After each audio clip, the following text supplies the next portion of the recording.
Students, मेरा नाम विजय कुमार है और स्टूडेंट्स हम लोग पढ़ने वाले हैं आज संधारित्र के महत्वपूर्ण बिंदु।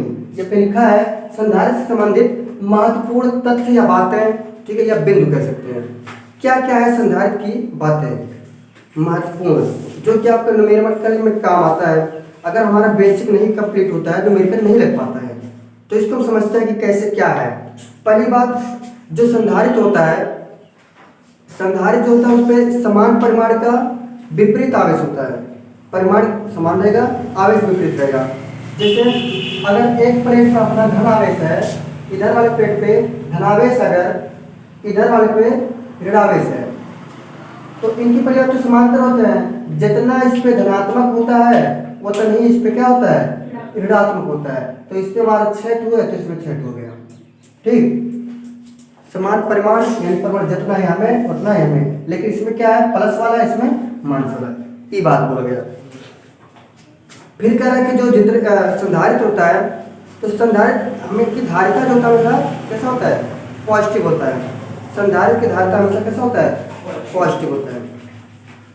फिर अगला पॉइंट कहता है कि प्रत्येक चालक को संधारित्र मान सकते हो यदि उसका जो दूसरा प्लेट है वो अनंत पर हो और उसका विभव कितना हो, शून्य हो।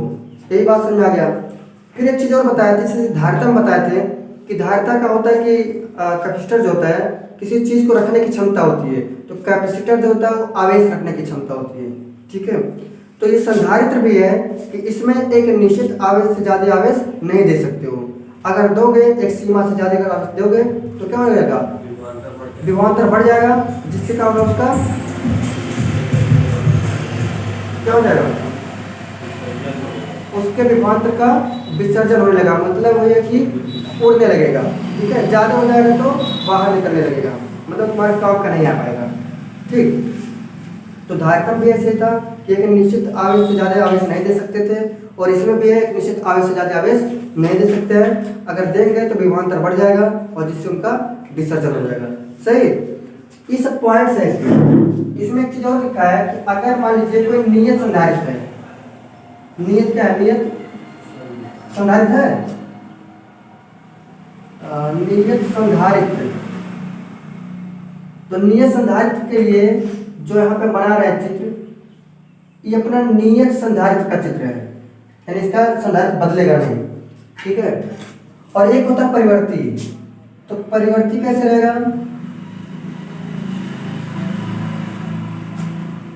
परिवर्ती है ना, परिवर्ती संधारित्र। इसमें ऐसे बनेगा, प्रेशर एरो का सिंबल लगेगा। जैसा कि होता है इक्वल टू, ऐसे होता है नॉट इक्वल टू, ऐसे क्रॉस कर देते हैं ना, ऐसे इसमें तीर का चिन्ह लगेगा। समझा, कि नियत के लिए नियत संधारित्र है, कि परिवर्ती संधारित्र है। ये सब बातें ध्यान दे देना। ठीक है, परिमाण समान रहेगा लेकिन आवेश दोनों का अलग अलग रहेगा, और हमेशा संधारित्र की धारिता जो होगी हमेशा पॉजिटिव रहेगी, नेगेटिव नहीं होगी।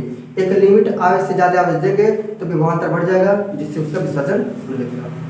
अब इसका अगला डेरिवेशन देखेंगे, जिससे अपना न्यूमेरिकल लगेगा। ठीक है, ध्यान रखिए। देखिए अब हम पढ़ेंगे समांतर प्लेट संधारित्र या समांतर पट्टिका संधारित्र। तो पट्टिका रहेगा तो कंफ्यूज नहीं होना है, चल रहा है सही। पट्टिका भी आ जाएगा तो उसमें कंफ्यूज नहीं होना है क्या, इसको ये समझ लीजिए। लिखा है कि ऐसी व्यवस्था जिसमें दो समान क्षेत्रफल वाली दो प्लेटें एक दूसरे से कुछ दूरी पर समांतर व्यवस्थित है। ठीक है, कह रहा है कि जो प्लेट है और क्षेत्रफल दोनों कैसा है, समान है, कुछ दूरी पर व्यवस्थित है। कैसे, समांतर रूप में व्यवस्थित है। कह रहा है जिन पर समान परिमाण व विकृत प्रकृति का आवेश हो, समांतर प्लेट संधारित्र कहलाता है। ये परिभाषा हुआ कि समांतर प्लेट संधारित्र किसे कहते हैं। कह रहा है ऐसी व्यवस्था जिसमें प्रत्येक, जैसे दो समान प्लेट है तो दोनों का क्षेत्रफल समान होगा, कुछ दूरी पर रहेगा, समांतर रूप में रखेंगे, और उसमें क्या है, आवेश दोनों का विपरीत रूप में रहेगा। आवेश समान रहेगा लेकिन विपरीत आवेश रहेगा। क्या कहलाएगा, समांतर संधारित्र कहलाएगा। अब इसे हम मानते हैं, दो हम प्लेट लेते हैं, इसे हम लिखते हैं कि माना, पहले बना ही लेते हैं।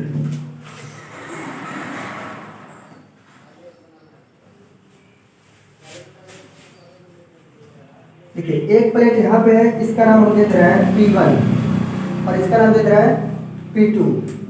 ई वाला जो आवेश दिया है, इस वाले प्लेट में जो आवेश है, इसको हम मान ले रहे हैं सिग्मा प्लस सिग्मा, ठीक, और इसको मान ले रहे हैं माइनस सिग्मा। तो जितना इसमें रहेगा 7 हुआ तो इसमें भी 7 रहेगा।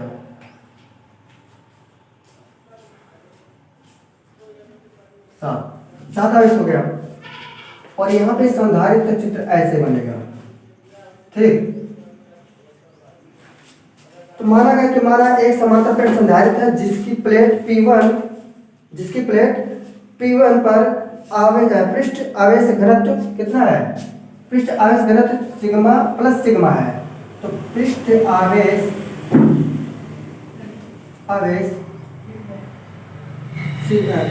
घनत्व सही हो। बड़े दिक्कत है बट भाई जो P1 प्लेट है उसका पृष्ठ आवेश घनत्व कितना है? प्लस सिग्मा, ठीक है।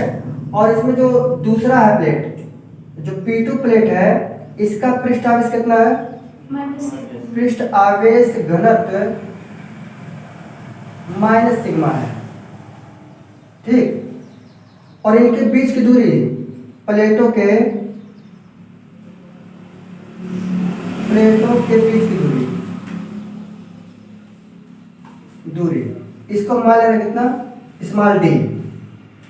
विद्युत क्षेत्र की दिशा P1 से P2 की तरफ है। तो विद्युत क्षेत्र की दिशा है, विद्युत क्षेत्र की दिशा यह P1 प्लेट से P2 की तरफ, सही है। जो इसका विद्युत क्षेत्र है, यहाँ पे मान लेते हैं विद्युत क्षेत्र लेते हैं, यहाँ पे एक बिंदु लेते हैं पहले P, और यहाँ पे इसकी जो दिशा है P1 से P2 की तरफ चल रही है। तो P1 प्लेट U है और P2 की तरफ चल रही है। तो मान लीजिए यहाँ पे पहला विद्युत क्षेत्र हो गया E1 और दूसरा हो गया P2, क्योंकि दोनों प्लेट लगाएंगे। तो पहले वाला E1 हो गया, दूसरा हो गया E2 हो गया। अब P1 प्लेट पर देखिए, अब P1 जहाँ पे P बिंदु है, तो P बिंदु पर जो विद्युत क्षेत्र होगा उस P1 प्लेट के कारण होगा। तो इसी चीज को लिखते हैं, बिंदु P पर प्लेट P1 के कारण विद्युत क्षेत्र है। बिंदु P पर P1 प्लेट के कारण विद्युत क्षेत्र। तो इसको मान लेते हैं E1। कितना मान लेते हैं? E1 बराबर हो जाएगा सिग्मा अपान में 2 एप्सिलॉन नॉट। यहाँ पे लिख रहे हैं प्लेट किसकी तरफ? प्लेट P1 से परे। अब परे क्या लिख रहे हैं? क्योंकि देखिए P1 पर प्लेट पे आवेश कैसा है? धनात्मक।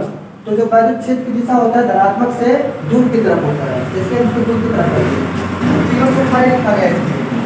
अब इसी चीज को आगे लिखते हैं हम, P1 प्लेट लिखा हुआ है P1 पर विद्युत क्षेत्र। ऐसे बिंदु P पर प्लेट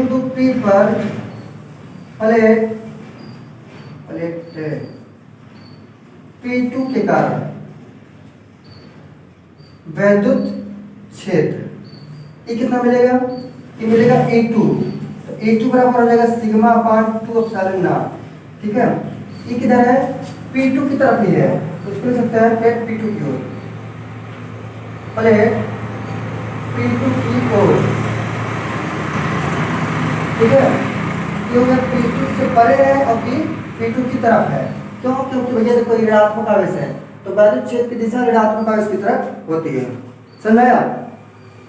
देखिए दोनों का विद्युत क्षेत्र समान रहेगा, लेकिन क्या है, केवल दिशा इनका अलग रहेगा। सॉरी, दिशा क्या है? क्यों? क्योंकि भैया ये प्लस वाला उसी तरफ धकेल रहा है, माइनस वाला उसी तरफ धकेल रहा है, ठीक। अब अगर हम देखिए कुल विद्युत क्षेत्र कितना हो रहा है, तो कुल विद्युत क्षेत्र निकालने के लिए E1 और E2 को जोड़ेंगे। तो लिखते हैं यहाँ पे, भाई थोड़ा सा लॉन्ग है, इसलिए छोटी छोटी जगह को हमको कवर करना पड़ेगा। तो लिखते हैं बिंदु P पर कुल विद्युत क्षेत्र। तो कुल निकालने के लिए क्या करते हैं? E1 और E2 कर देते हैं। तो E बराबर हो जाएगा E1 प्लस E2। तो E बराबर हो जाएगा E1 का मान कितना है sigma upon 2 epsilon naught into sorry plus sigma upon 2 epsilon not. तो E बराबर हो जाएगा एक आगे कर दे रहे हैं तो एक देखिए आधा दोनों को बराबर है तो एक बार लिखोगे और एक में कितना 2 सिग्मा तो 2 से 2 कट जाएगा तो हो जाएगा सिग्मा अपान में एप्सिलॉन नॉट। तो इसको बना रहे हैं समीकरण 1। ठीक है ये बन गया समीकरण 1। लिख लेना P1 से P2 की तरफ। यहाँ पे जो वैद्युत क्षेत्र चल रही है वो P1 प्लेट से P2 की तरफ चल रही है। अब कह रहे हैं यदि प्लेट का क्षेत्रफल A वह आवेश Q हो तो पृष्ठीय आवेश घनत्व क्या पॉइंट लिख रहा है यदि प्लेट का क्षेत्रफल A और आवेश कितना हो आवेश Q हो तो पृष्ठीय आवेश घनत्व यानी पृष्ठीय आवेश घनत्व को हम किससे लिखेंगे सिग्मा से। तो अभी जितना भी सिग्मा लिखा गया है उसको क्या है पृष्ठीय आवेश घनत्व है। तो देखिए यहाँ पे अगर हम आवेश और इसके रूप में ले रहे हैं तो Q बाई A हो जाता है। क्या हो जाता है Q बाई A। इसको आप समीकरण 2 मान सकते हो। ठीक है कह रहा है कि यदि प्लेट का क्षेत्रफल A ले लें आवेश को Q ले लें तो पृष्ठीय आवेश घनत्व कितना हो जाएगा सिग्मा बराबर Q बाई A हो जाएगा। अगले पॉइंट हम कह रहे हैं कि जो अपना समीकरण मिला है समीकरण 2 तो समीकरण 2 को समीकरण 1 में रखने पर समीकरण 2 को समीकरण 1 में रखने पर जब रखेंगे तो हमको क्वेश्चन करें क्या था E बराबर मिला था सिग्मा पान 2 एप्सिलॉन नॉट सॉरी सिग्मा पान एप्सिलॉन नॉट मिला था। तो जब हम मान रखेंगे इसका तो हो जाएगा Q बाई A और पूरे बटे कितना है एप्सिलॉन नॉट। तो क्या करते हैं इसको हम सिंपल लिख देते हैं अगर तो इसको ऐसे उतार देंगे E प्लस लिखेंगे तो पूरा हम डायरेक्ट लिख दे रहे हैं तो बन जाएगा Q बाई A और इंटू एप्सिलॉन नॉट। E बन गया समीकरण 3।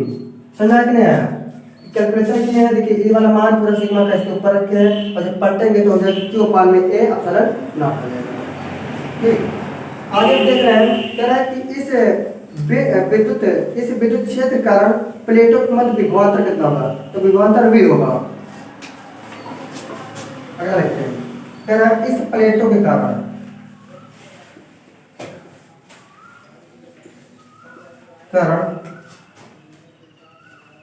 प्लेटों के कारण नहीं इस वैद्युत क्षेत्र के कारण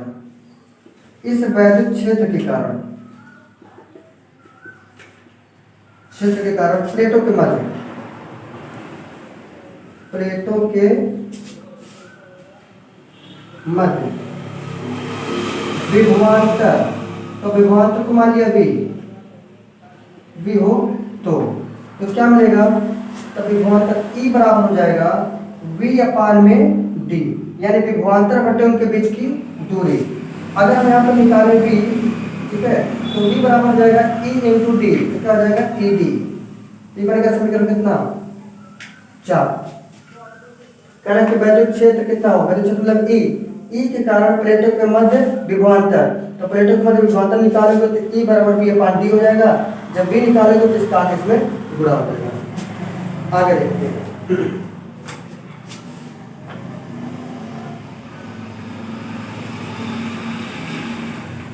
अब कह रहा है कि समीकरण 3 को उपरोक्त में रखने पर तो समीकरण 3 को उपरोक्त में रखने पर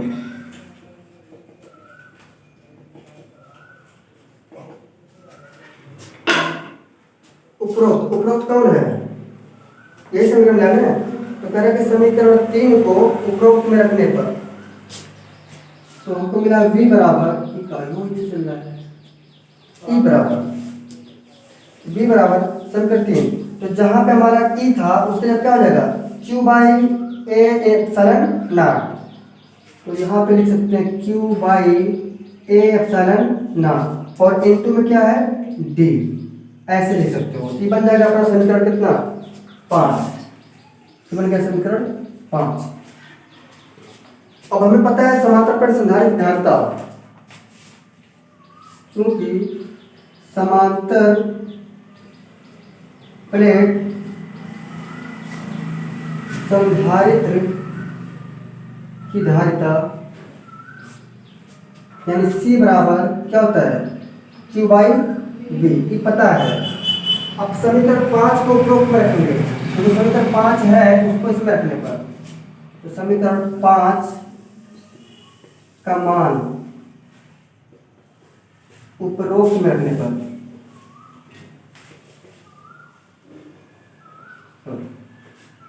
देखो C बराबर हो जाएगा, पहले ऊपर था Q और यहाँ पे V के जगह हमने Q by A epsilon naught into D, इनके बटे लिख सकते हो, तो Q बाई कितना हो गया, एक भाई उलट जाएगा, A एप्सिलॉन नॉट इनटू हो जाएगा Q बाई डी, तो Q से Q कट जाएगा, C बराबर हो जाएगा A एप्सिलॉन नॉट अपान में डी, इतनी धारिता निकल जाएगा। समझो वो वाला, ये बन गया अपना वैल्यू। अब यहाँ पे काम करेंगे, जो हमारा एप्सिलॉन नॉट होता है उसके लिए होता है, माध्यम के लिए होता है कि किसके लिए, ये एप्सिलॉन जो एप्सिलॉन नॉट होता है ये माध्यम बताता है, क्या होता है, निर्वात होता है। तो अगर कह रहा है कि प्लेटों के मध्य परावैद्युत माध्यम भर दे, तो यदि प्लेटों के मध्य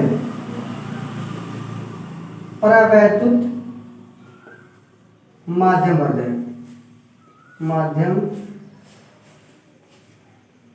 भर दें तो धारिता,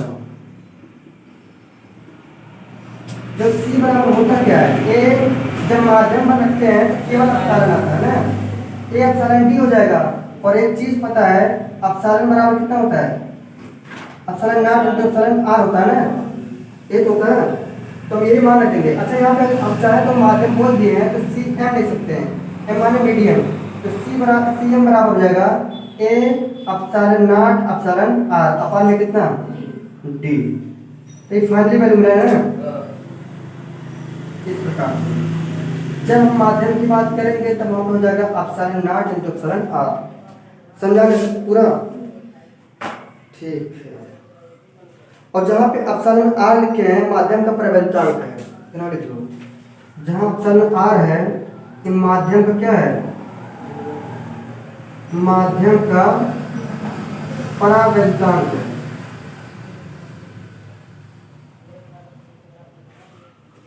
समझाया क्या हुआ, व्हाई स्माइलिंग, ग्रीन कर रहा है, ग्रीन में से दांत निकाल के हंसना, ठीक है, पूरा समझ आया कि नहीं आया, अरे आपको लिखवा ठीक ठीक, GRIN एक बार पूरा समझ लीजिए। फास्ट चेक में देखिए हमारे पास दो समांतर प्लेट संधारित्र है, समान रूप से समांतर रूप में रखे गए हैं। इसकी जो पृष्ठीय आवेश घनत्व है प्लस सिग्मा, और ये दूसरे वाले प्लेट की पृष्ठीय आवेश घनत्व है माइनस सिग्मा। इन दोनों के बीच में एक बिंदु P है, इसी पर वैद्युत क्षेत्र का पहले वैद्युत क्षेत्र निकालते हैं। तो P1 प्लेट के कारण इस पर वैद्युत क्षेत्र होगा E1, और इस P2 के कारण क्या हो जाएगा, E2 हो जाएगा, क्योंकि धन प्लेट से वैद्युत क्षेत्र की दिशा चलता है दूर की तरफ, ठीक है, तो इधर करती है दूर की तरफ, तो E1 बन गया। इस प्लेट किससे वो अभी चलेगा किसकी तरफ, ऋणात्मक आवेश की तरफ, तो यहाँ पे ऋणात्मक आवेश वाला प्लेट है, तो इससे क्या चलेगा, उसी दिशा चलेगा, दोनों का दिशा एक क्या हो जाएगा, एक ही तरफ दोनों चलेंगे।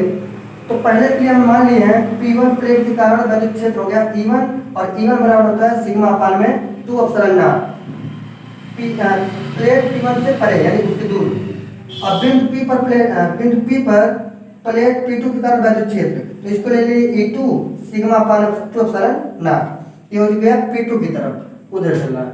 अब देखें अगर इस P बिंदु पर कुल कितना होगा, तो दोनों दिशा एक ही साइड है, तो दोनों का हम वैद्युत क्षेत्र जोड़ देंगे, तो बिंदु P पर कुल वैद्युत क्षेत्र कितना होगा, E बराबर E1 प्लस E2। हम देखिए वैल्यू रख देंगे इस समीकरण से, यहाँ से उठाते हैं, समीकरण रख दिए, दोनों का हार समान है तो रख दिए, ऊपर एक एक मिलके 2 हो जाएगा, 2 सिग्मा हो जाएगा, 2 सिग्मा से दोनों कट जाएगा, तो कितना बचेगा केवल E बराबर epsilon sigma upon epsilon not, ये बन गया समीकरण 1। कह रहा है कि यदि प्लेट का क्षेत्रफल A और आवेश Q हो, इस प्लेट का आवेश कितना हो A हो और क्षेत्रफल कितना हो सॉरी क्षेत्रफल ए हो और आवेश कितना हो क्यू हो, तो पृष्ठीय आवेश घनत्व कितना होगा? तो क्षेत्रफल और आवेश के रूप में अगर पृष्ठीय आवेश घनत्व निकालेंगे तो सिग्मा बराबर क्यू बाई ए होता है। ये बार समीकरण 2 कह रहा समीकरण 2 जो है उसका मान समीकरण 1 में रखने पर, तो समीकरण यही तो है, इसका मान इसमें रख देंगे। तो यहाँ पे पहले समीकरण को लिख दिए हैं, उसके बाद वैल्यू रखते हैं। तो ई बराबर जो है क्यू बाई ए अपसरण ना, क्यों? क्योंकि इसका मान जो है पूरा इतना है, जब इसको वैल्यू यहाँ पे रखेंगे तो उल्टा होकर इतना आंसर आएगा। तो बन गया समीकरण 3। अब कह रहा है इस वैद्युच्छेद के कारण प्लेटों के मध्य विभवांतर कितना उत्पन्न होगा? v।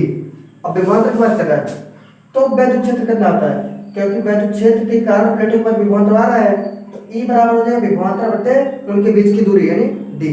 पहले मान चुके हैं कि बीच की दूरी कितना लिखे हैं ना, हाँ लिखे हैं d, तो d हो गया। अगर हम विभवांतर निकालें कि कितना विभवांतर हो रहा है तो v बराबर हो जाएगा E इंटू डी, क्योंकि बटे ना इधर आएगा, बड़े हो जाएगा समीकरण 4। अब पहले समीकरण 3 को उपरोक्त में रखने पर जो हमारा समीकरण 4 मिला है इसी में समीकरण 3 रखना है हमें। तो E बराबर Q upon A epsilon not आया है तो वही वैल्यू इसमें रखेंगे, तो हम जब रखेंगे वैल्यू तो कितना मिलेगा मुझे, ठीक। समीकरण 5 बन गया। अब कह रहे हैं समांतर प्लेट संधारित्र धारिता क्या होता है? तो C बराबर Q बाई V होता है। तो समीकरण 5 का मान जो है ये वाला किसमें रखेंगे? समीकरण इसमें रखेंगे, धारिता Q बाई V में। तो Q पहले से था ऐसे रहने दे दिए और V बराबर हमको इतना मिला है तो इसको उठा के यहाँ रख दिए। इनको जब हम पलटेंगे तो इतना आएगा, तो A epsilon not upon D होगा, Q से Q कट जाएगा, तो इतना मिल गया। ये उसके लिए निर्वात के लिए एप्सिलॉन नॉट निर्वात बताता है, जब कोई माध्यम रखेंगे तब कह रहा है प्लेट, यदि प्लेट के मध्य प्रावैधिक माध्यम भर दे तब धारिता कितना होगा? तो CM, M मतलब हो गया वहाँ पे मीडियम यानी कोई माध्यम रखे हैं, तो हो जाएगा A एप्सिलॉन अपान डी, और एप्सिलॉन बराबर होता है epsilon naught into epsilon R, जहाँ पे एप्सिलॉन आर का मतलब होता है माध्यम का प्रवेगता होना। जब वैल्यू रखेंगे तो CM बराबर हो जाएगा A epsilon naught epsilon R upon D. इस प्रकार से समाप्त हुआ। समझ में आया होगा पूरा? इसके आगे का डेरिवेशन देखते हैं, इसको ध्यान से देखिए, कॉपी कर सकते हैं। हाँ, तो आज हमारा वीडियो आप लोग को अच्छा लगा तो हमारे चैनल को सब्सक्राइब करें और शेयर करें। मिलते हैं अगले वीडियो में, तब तक के लिए हंसते रहिए, मुस्कुराते रहिए, पढ़ते रहिए। मिलते हैं, जय हिंद।